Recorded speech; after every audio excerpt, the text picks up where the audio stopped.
Welcome back to the channel. Today we are talking about iCloud storage problems and how we can solve a few of those with a new little app called PhotoSort. So if you don't know me yet, my name is Caroline and I'm a certified photo manager and digital asset management specialist.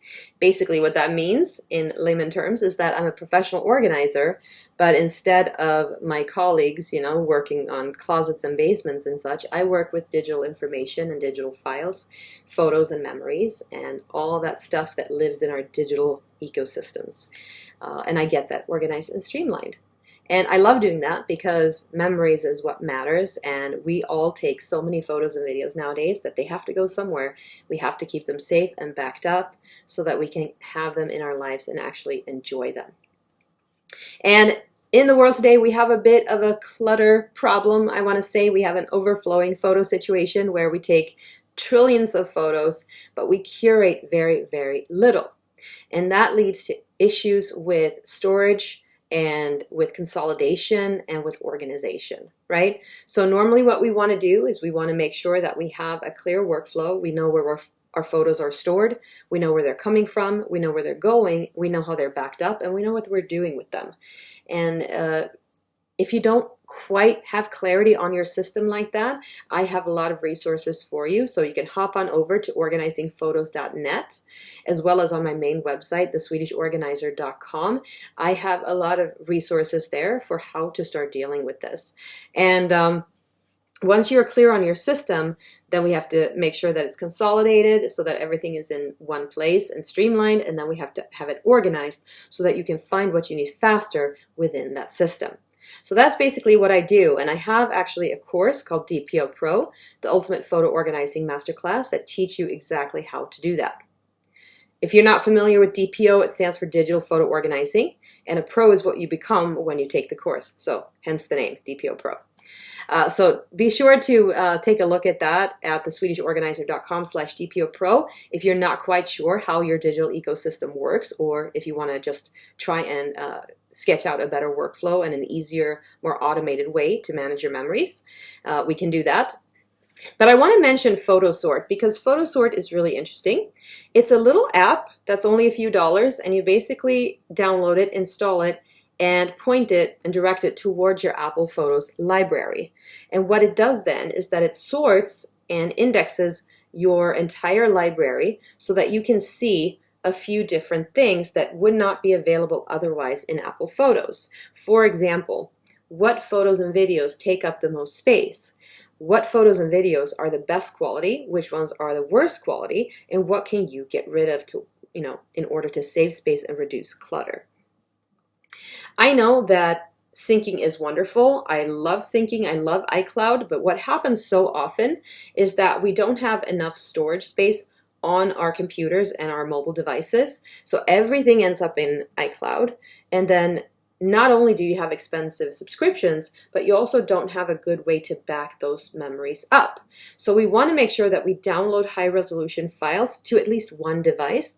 Normally, we say that that should be your computer, right? But again, if you have a low storage computer, for example, a laptop that doesn't have enough space, now you can run into problems with that. And Photos Takeout is another program that I've worked with a lot that solves that issue, where you can export right away directly from iCloud to an external drive, for example. But you could also just have an external drive and move your library to it. But again, it needs to be consolidated fairly well. And PhotoSort, if you're working only with iCloud, or if you're just basically trying to figure out how to reduce the clutter and how to save on storage, then you want to make sure that you can identify what's eating up the most space.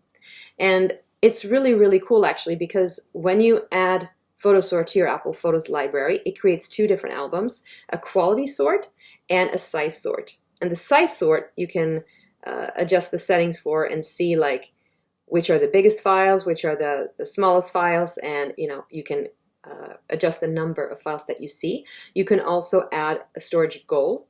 So if you're a professional, for example, and you have a goal of freeing up 40 gigabytes in your iCloud, then you could set the settings to that and actually have PhotoSort tell you which files it's recommended that you either delete or move. So that's really cool.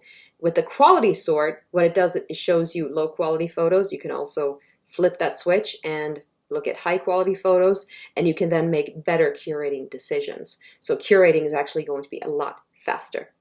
And that's really good news because all of us need to curate a little bit more, right? We all take visual reminders nowadays. We have way too many screenshots in our collections. We have way too much clutter. We click way too much. And the thing is that if you focus on everything, you can't focus on anything. So we want to make sure, again, that we curate, and PhotoSort is a really, really nice addition to your Apple Photos library in order to be able to do that. Of course, as always, before you make any changes, make sure that you have proper backups in case you make mistakes. Always double check things before you delete. And remember that everything in your Apple Photos library is in recently deleted as well for 30 days. So you have a bit of time to figure out, if you have made a mistake, what you want to do about it. Don't forget to run Time Machine if you can, an online cloud backup like Backblaze or something else on a downloading library would be wonderful. And again, make sure you have clarity on your digital workflow so that you know exactly where your photos live, how they sync, and how they're being backed up. If you need more information, feel free again to visit me over at organizingphotos.net or at theswedishorganizer.com. Both websites are filled with information about how to get more organized in life and how to make sure that your systems are streamlined. If you need even more help, I suggest you join us in DPO Pro so that we can do custom work on your specific digital ecosystem. Make sure that your Apple Photos library is as streamlined as possible. Thanks for watching. I'll see you next time.